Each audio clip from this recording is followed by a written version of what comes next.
This is what I'm here for. Okay? I'm the leader of this department. They expect me to lead, to create a safe city. That's what I'm trying to do. So that's it. I hope you're not crying too. Okay? And yeah, I'm emotional.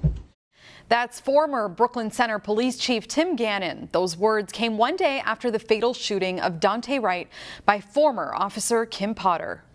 As you may recall, former Chief Tim Gannon resigned after the fatal shooting under pressure from the city manager. Now, more than a year later, Gannon has filed suit against the city, accusing city officials of multiple state statute and employment violations. According to the suit, Gannon says he was given an ultimatum by city manager Reggie Edwards to either resign or be terminated. Gannon says he wasn't given any type of due process. Gannon's resignation came after his decision not to fire former Officer Potter, citing his obligation to provide her due process under her collective bargaining agreement. Potter also resigned after the Daunte Wright shooting. Among the allegations in the suit, the city is accused of breach of contract, violation of state data practices, and open meeting laws. Gannon also accuses the city of discriminatory discharge because of race. Gannon's suit seeks damages of more than $50,000. CCX News reached out to Gannon, but he said he wasn't ready to comment. An attorney representing the city said that they are in the process of reviewing the claims. One person is dead after an apartment fire in Brooklyn Park Thursday afternoon. Brooklyn Park fire officials say that they were called to 74th and Zane in Brooklyn Park around noon Thursday for a fire alarm at the apartment complex. They say firefighters found smoke coming from a first-level window. When firefighters entered the unit to put the fire out, they found a dead man. No word yet on what caused the fire, but officials say no other units in the building were impacted. Police and fire officials, as well as the medical examiner's office, are investigating. A fast-growing Plymouth company is being sold to a new owner in Sweden. Minnesota Rubber and Plastics is being sold to Sweden-based Travail Group. The Swedish company is buying the Plymouth business for $950 million, citing Minnesota Rubber's strong sales growth. The deal is expected to close by the end of the year. CCX News visited Minnesota Rubber and Plastics last fall when the company announced an ambitious expansion plan at its Plymouth headquarters. Minnesota Rubber makes a wide variety of products ranging from seals on filters for clean drinking water to parts for electric cars. A local nonprofit that provides services for people with disabilities is feeling the effects of the tight labor market. As Delane Cleveland reports, Opportunity Partners has a long waiting list of people hoping to access day services and group homes. But they need to increase staffing levels in order to provide those services to everyone who needs them.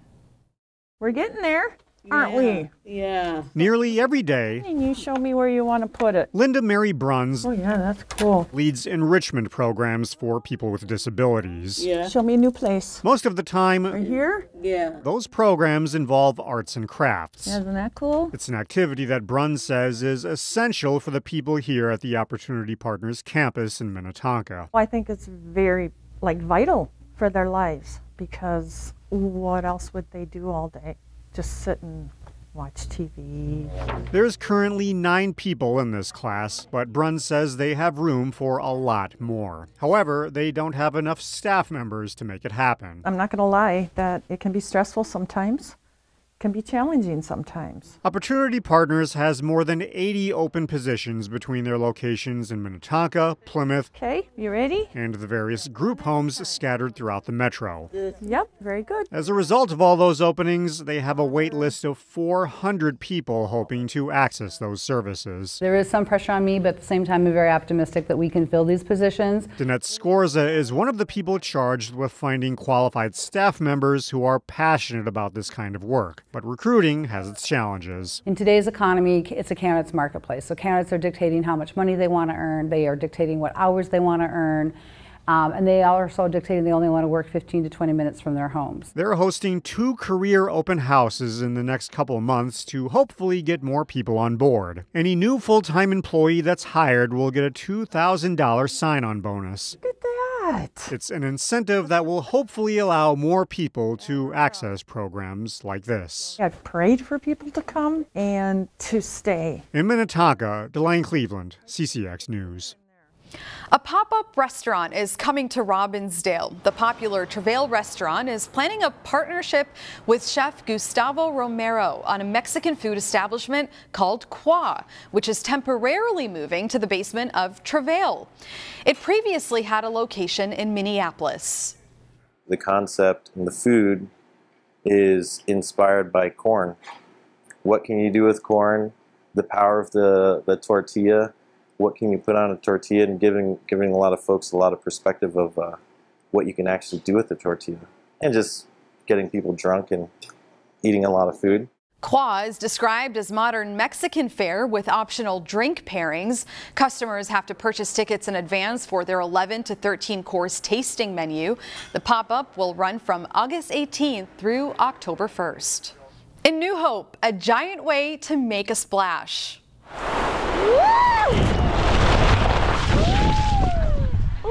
Valley Place Park in Crystal became home to Wet and Wild Water Fun Day on Friday. The cities of New Hope, Crystal, and Robbinsdale joined together to set up the giant water slides at the park. The West Metro Fire Department also helped provide the sprinkler fun.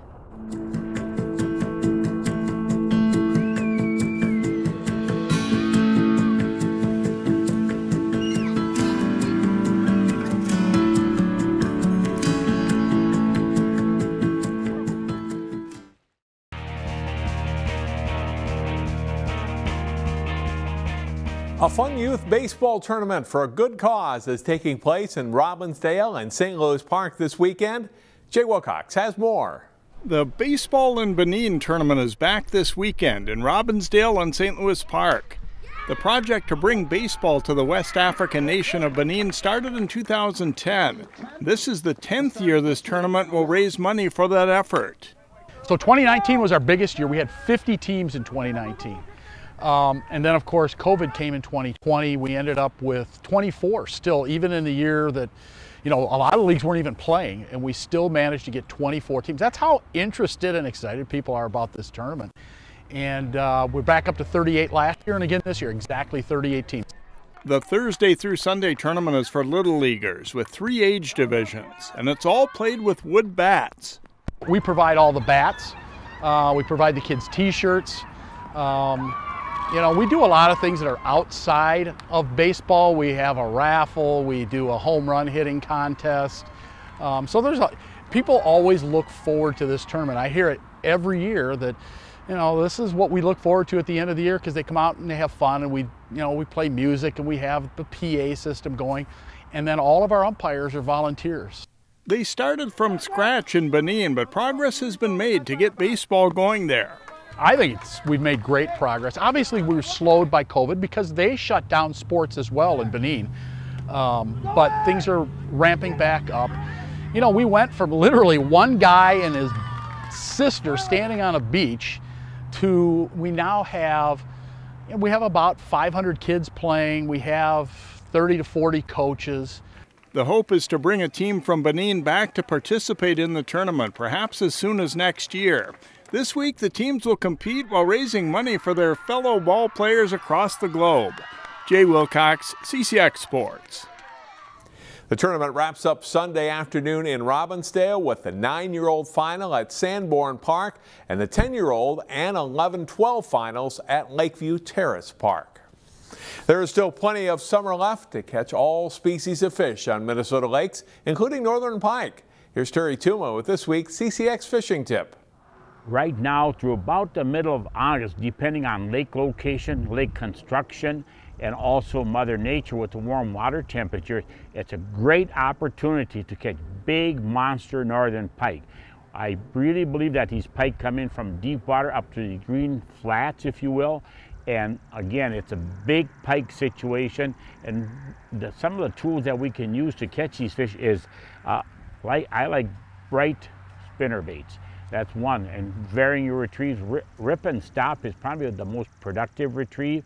And then if you don't have any success with that, you can also toss jigs along the edge of those weeds, big heavy jigs with big plastic, 6-inch plastic.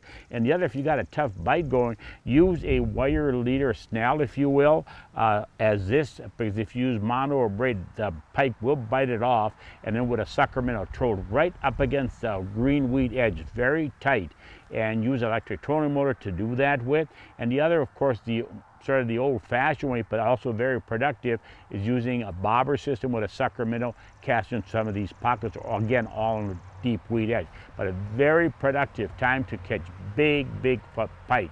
Generally speaking, these big pike are related to deeper water lakes, not the 10, 12 foot, and then the green weeds are going to be of cabbage and coontail construction with a somewhat of a firmer bottom. Great opportunity to catch big pike.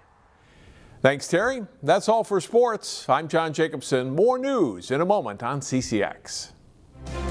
Find more prep sports games and highlights at ccxmedia.org and follow us on social media.